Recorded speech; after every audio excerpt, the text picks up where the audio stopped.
সুধী বৈষ্ণব ভক্তবৃন্দ, ভক্তিপূর্ণ প্রণাম রইল আপনাদের চরণে। আশা করি সকলে ভালো আছেন। প্রণাম জানাই শ্রী গুরুদেবের চরণে, প্রণাম জানাই অনন্তকোটি বিশ্বব্রহ্মাণ্ডের নায়ক শ্রী ব্রজেন্দ্র নন্দনের চরণে। সুধী বৈষ্ণব ভক্তবৃন্দ, আমরা জন্মাষ্টমীর উপবাস করলাম কেবলই, আবার আমাদের চলে এসেছে সামনে একাদশী তিথি।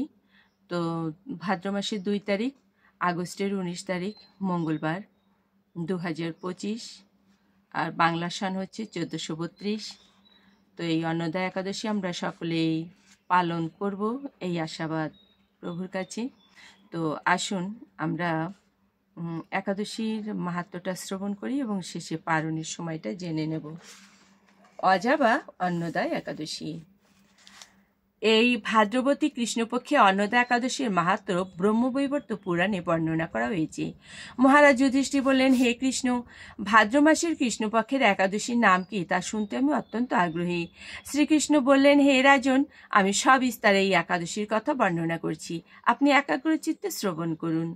ভাদ্রের কৃষ্ণপক্ষে এই একাদশীকে বলা হয় অন্নদা। এই তিথি সর্বপাপ ও বিনাশিনী। যিনি শ্রীহরির অর্চনে এই ব্রত পালন করেন তিনি সর্বপাপ হতে মুক্ত হন। এমনকি এই ব্রতের নাম শ্রবণেই রাশি রাশি পাপ বিদূরিত হয়ে যায়। এই ব্রত প্রসঙ্গে একটি পৌরাণিক ইতিহাস আছে। প্রাচীনকালে হরিশ্চন্দ্র নামে এক নিষ্ঠাপরায়ণ সত্যবাদী চক্রবর্তী রাজা ছিলেন। পূর্বকর্ম ফল ও প্রতিজ্ঞায় সত্যতা রক্ষায় তিনি রাজ্যভ্রষ্ট হন। অবস্থায় এমন হলো যে তিনি নিজের স্ত্রীপুত্র এবং অবশেষে নিজেকেও পর্যন্ত বিক্রি করতে বাধ্য হলেন। হে রাজেন্দ্র, এই পুণ্যবান রাজা চণ্ডালের দাসত্ব স্বীকার করেও সত্য রক্ষার্থে দৃঢ় নিষ্ঠ প্রদর্শন করেছিলেন। তিনি শ্মশানে মৃত ব্যক্তির বস্ত্র কর রূপে গ্রহণ করতেন। এইভাবে তার বহু বছর কেটে গেল।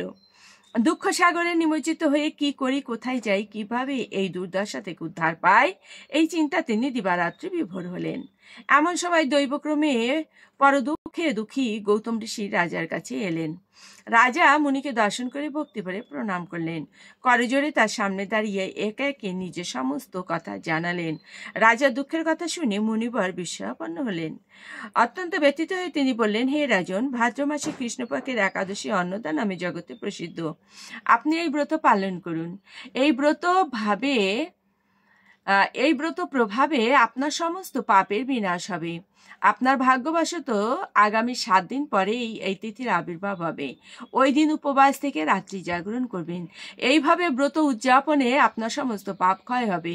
হে রাজন, আপনার পুণ্য প্রভাবে আমি এখানে এসেছি, জানবেন। এই কথা বলে গৌতম মুনি অন্তর্হিত হলেন। ঋষিবরের উপদেশ মতো তিনি শ্রদ্ধা সহকারে সেই ব্রত পালন করলেন। তার ফলে তার সমস্ত পাপ বিদূরিত হলো। হে মহারাজ, এই ব্রতের প্রভাব শ্রবণ করুন। যথাবিধি এই ব্রত পালনে বহু বছরের দুঃখ ভোগের অবসান হয়। ব্রতের প্রভাবে রাজা হরিশ্চন্দ্র সকল দুঃখে সমাপ্ত হলো। ব্রতের প্রভাবে রাজা হরিশ্চন্দ্রের সকল দুঃখ সমাপ্ত হলো। পুনরায় তিনি স্ত্রীকে ফিরে পেলেন এবং তার মৃত পুত্র জীবিত হলো।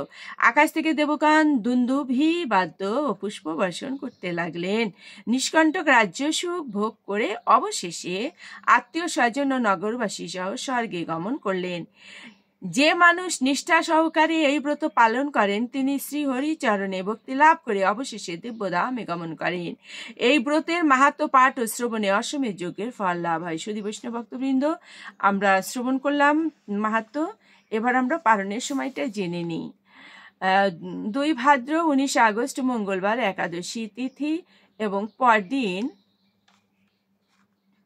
পালন হচ্ছে সূর্য উদয় অর্থাৎ 6টা থেকে শুরু করে 9টা 45 পর্যন্ত সময়। সুধী বৈষ্ণব ভক্তবৃন্দ, সকলে ভালো থাকবেন এই আশাবাদ প্রভুর নিকট রেখে আজকের মতো এখানে রাখছি। সকলে ভালো থাকবেন। ওম শান্তি, ওম শান্তি, ওম শান্তি, শান্তি শান্তি।